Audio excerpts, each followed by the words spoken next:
ಆಕೆಯ ಹೆಸರು ಸುಕನ್ಯಾ. ಆಕೆ ಒಂದು ನಾಗಿಣಿ. ಆಕೆ ಒಂದು ದಿನ ಅಡವಿ ಮಾರ್ಗದಲ್ಲಿ ಹೋಗ್ತಿರ್ಬೇಕಾದ್ರೆ ಅಲ್ಲಿ ಒಂದು ಹೆಂಗಸು ಸತ್ತೋಗಿದ್ದು ಕಾಣಿಸುತ್ತೆ. ಆಕೆಯ ಪಕ್ಕದಲ್ಲಿ ಒಂದು ಮಗು ಕೂಡ ಇತ್ತು. ಆ ಮಗು ಆತನ ತಾಯಿ ಸತ್ತೋಗಿದ್ರಿಂದ ಬಿಕ್ಕಿ ಬಿಕ್ಕಿ ಅಳ್ತಿರ್ತಾನೆ. ಅದನ್ನು ನೋಡಿದ ನಾಗಿಣಿ ದಯೆ ತೋರಿಸಿ, ಅಯ್ಯೋ ಪಾಪ, ಈ ಮಗು ತುಂಬಾ ಚಿಕ್ಕದ್ದು, ಆತನ ತಾಯಿಗೆ ಏನಾಯ್ತೋ ಏನೋ, ಈ ಮಗುನ ಹೀಗ್ ಬಿಟ್ಬಿಟ್ರೆ ಅಡವಿಯಲ್ಲಿ ಯಾವುದೋ ಒಂದು ಮೃಗ ಬಂದು ಮಗುನ ಸಾಯಿಸ್ಬಿಡುತ್ತೆ ಅನ್ಕೊಂಡು ಆ ಮಗುನ ಅಲ್ಲಿಂದ ತಗೊಂಡು ತನ್ನ ಗುಹೆಗೆ ಹೋಗ್ಬಿಡ್ತಾಳೆ. ಅಲ್ಲಿ ಆ ಮಗುಗೆ ಬೇಕಾದ ಆಹಾರವನ್ನು ಕೊಡುತ್ತಾ ಅವಳ ಸ್ವಂತ ಮಗುವಂತೆ ನೋಡ್ಕೊಳ್ತಾ ಇರುತ್ತೆ. ಹಾಗೆಯೇ ಸ್ವಲ್ಪ ದಿನ ಕಳೆಯಿತು. ನಾಗಿನಿ ಹತ್ರ ಒಂದು ಮನುಷ್ಯನ ಮಗು ಬೆಳೀತಿದೆ ಅಂತ ತಿಳ್ಕೊಂಡ ಆಕೆಯ ಗುರುವಾದ ನಾಗರಾಜು ಅವಳ ಹತ್ರ ಬಂದು ಆಕೆಯೊಂದಿಗೆ, ಸುಕನ್ಯಾ, ನೀನ್ ಮಾಡ್ತಿರೋದು ಎಷ್ಟ್ ತಪ್ಪೋ ನಿನಗೆ ಗೊತ್ತಾ? ನಾನೇನ್ ಮಾಡ್ದೆ ಗುರುಗಳೇ? ಏನ್ ಮಾಡಿದ್ಯಾ?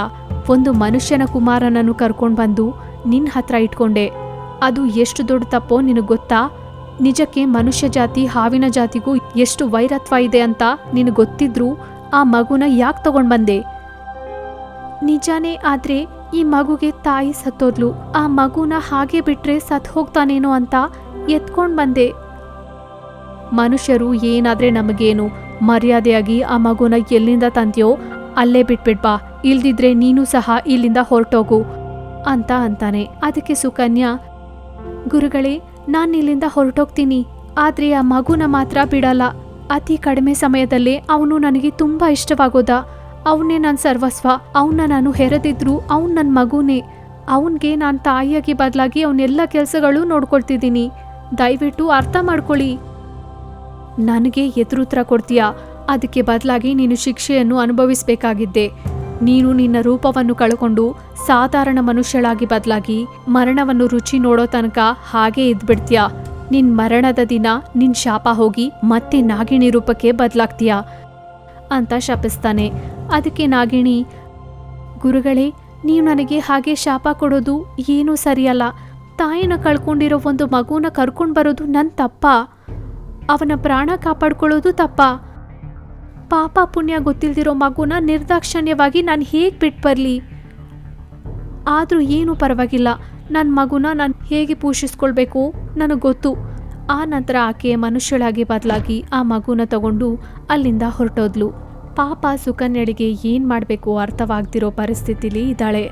ಆಕೆಯ ಮಾಯಾಶಕ್ತಿ ಎಲ್ಲ ಕಳ್ಕೊಂಡು ಒಂದು ಸಾಧಾರಣ ಮನುಷ್ಯಳಾಗಿ ಆಗೋದ್ಲು. ಆ ಸಮಯದಲ್ಲಿ ಆ ಮಗು ಬಿಕ್ಕಿ ಬಿಕ್ಕಿ ಅಳೋಕೆ ಶುರು ಮಾಡಿದ. ಆಗ ಸುಕನ್ಯಾಗೆ ಏನು ಮಾಡಬೇಕು ಅರ್ಥ ಆಗ್ದಿರೋ ಪರಿಸ್ಥಿತಿಲಿ ಆಗಲೇ ಎದುರಿಗೆ ಒಂದು ವ್ಯಕ್ತಿ ಬರೋದನ್ನ ಗಮನಿಸಿ ಆತನ ಹತ್ರಕ್ಕೆ ಓಡೋಡಿ ಹೋಗಿ, ಅಯ್ಯ, ನನ್ನ ಮಗು ಹಸಿವಿನಿಂದ ಅಳ್ತಿದ್ದಾನೆ, ಸ್ವಲ್ಪ ತಿನ್ನೋಕೇನಾದರೂ ಇದ್ರೆ ಕೊಡ್ತೀರಾ ಅಂತ ಕೇಳ್ತಾಳೆ. ಆಗ ಆತ ಆಕೆಯ ಕಡೆಗೆ ನೋಡುತ್ತಾ, ನೋಡಮ್ಮ, ನೋಡೋಕೆ ಕೈಕಾಲು ಚೆನ್ನಾಗೇ ಇದೆಯಲ್ವಾ, ಏನಾದರೂ ಕೆಲಸ ಮಾಡ್ಕೊಂಡು ಬದುಕಬಹುದಲ್ವಾ, ಹೀಗೆ ಕೇಳ್ಕೊಳ್ಳೋದೇನಕ್ಕೆ? ಅದಕ್ಕೆ ಆಕೆ, ಸರಿನಯ್ಯ, ನನಗೆ ಏನಾದರೂ ಕೆಲಸ ಇದ್ರೆ ಕೊಡಿಸಿ, ನಾನು ಅದನ್ನ ಮಾಡಿಕೊಂಡು ನನ್ನ ಮಗುನ ಪೋಷಿಸ್ಕೊಳ್ತೀನಿ ಅಂತಾಳೆ. ಆಗ ಆ ವ್ಯಕ್ತಿ ಅವಳ ಮೇಲೆ ದಯೆ ತೋರಿಸಿ, ಸರಿ, ನಮ್ಮ ಮನೆಯಲ್ಲಿ ಕೆಲಸದವ್ರಿಲ್ಲ, ನೀನು ನಮ್ಮ ಮನೆಗೆ ಬಂದು ಕೆಲಸ ಮಾಡಿದ್ರೆ ನಿನಗೆ 3 ಹೊತ್ತು ಊಟ ಇಡ್ತೀವಿ, ಸ್ವಲ್ಪ ಹಣನೂ ಕೊಡ್ತೀವಿ. ಅದಕ್ಕೆ ಆಕೆ ಸರಿ ಅಂತ ಆತನೊಂದಿಗೆ ಹೋಗ್ತಾಳೆ. ಅಲ್ಲೇ ಕೆಲಸ ಮಾಡಿಕೊಂಡು ಕೊಟ್ಟ ಊಟವನ್ನು ತಿನ್ನುತ್ತಾ ಕಾಲ ಕಳೀತಾ ಇರ್ತಾಳೆ. ಹಾಗೆಯೇ ದಿನಗಳು ಕಳೆದವು. ಆ ಮಗು ದೊಡ್ಡವನಾದ.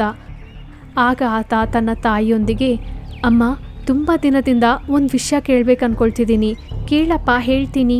ಅಮ್ಮ, ನಮ್ಮ ತಂದೆ ಯಾರು? ನೀನು ಅಪ್ಪನ ಬಗ್ಗೆ ಯಾವತ್ತೂ ಹೇಳಲ್ಲ, ಯಾಕೆ? ಅಸಲಿಗೆ ನನಗೆ ಅಪ್ಪ ಇದಾನಾ ಇಲ್ವಾ?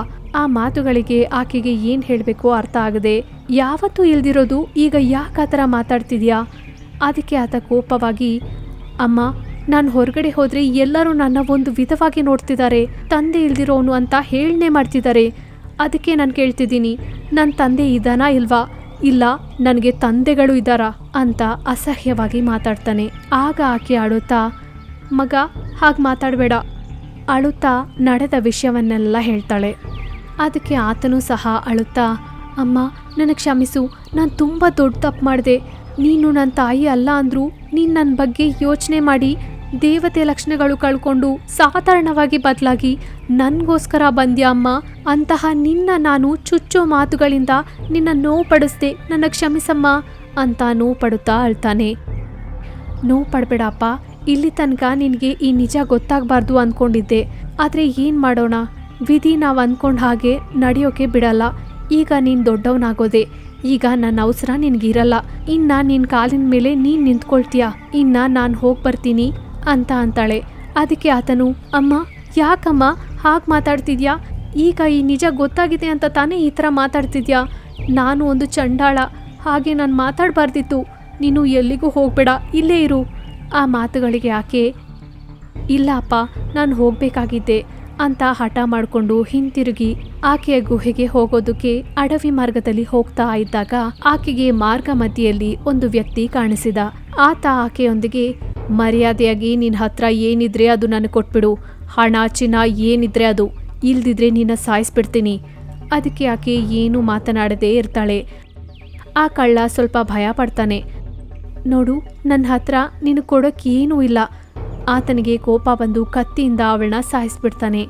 ಆಕೆ ಕೆಳಗೆ ಬಿದ್ದು ತಕ್ಷಣ ಮಾನವ ರೂಪವನ್ನು ಕಳ್ಕೊಂಡು ನಾಗಕನ್ಯೆಯಾಗಿ ಬದಲಾಗಿ, ಏನೋ ನಾನು ನಾಗಿಣಿಯಾಗಿದ್ರಿಂದ ನನಗೆ ಶಾಪ ವಿಮುಕ್ತಿ ಆಯಿತು, ಅದೇ ಸಾಮಾನ್ಯ ಮಾನವಳಾದರೆ ಆಕೆಯ ಪರಿಸ್ಥಿತಿ ಏನು?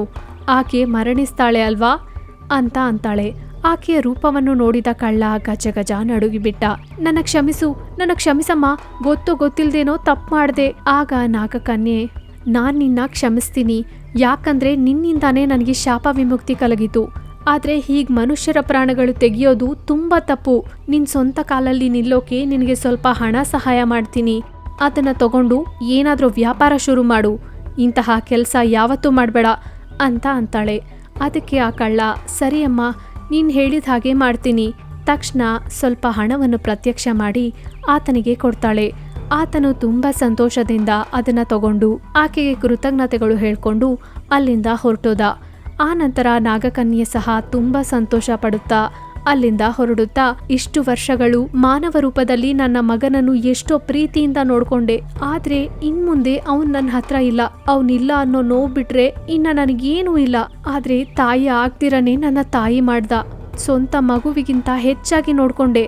ಆ ನೆನಪುಗಳು ಸಾಕು. ನಮ್ಮ ಜೀವನದಲ್ಲಿ ಮಾನವ ರೂಪದಲ್ಲಿ, ನಾಗಕನ್ಯೆ ರೂಪದಲ್ಲಿ ನಾನು ತುಂಬ ಸಂತೋಷದಿಂದ ಇದ್ದೀನಿ. ಎಷ್ಟಾದರೂ ಒಂದು ಮಗುನ ಮರ್ತೋಗೋದು ತಾಯಿಗೆ ಸಾಧ್ಯ ಇಲ್ಲ, ನನಗೂ ಅಷ್ಟೇ. ಆದರೆ ಇದು ತಪ್ಪಲ್ಲ ಅಂತ ಹೊರಟೋಗ್ತಾಳೆ. ಹೆತ್ತ ತಾಯಿಯಾದರೂ ಬೆಳೆಸಿದ ತಾಯಿಯಾದರೂ ಆ ಮಗುವಿನಿಂದ ದೂರವಾದರೆ ಆ ನೋವು ತಡೆಯೋಕ್ಕಾಗಲ್ಲ. ಅದಕ್ಕೆ ತಾಯಿ ಪ್ರೀತಿ ತುಂಬ ಉತ್ತಮ ಅಂತಾರೆ.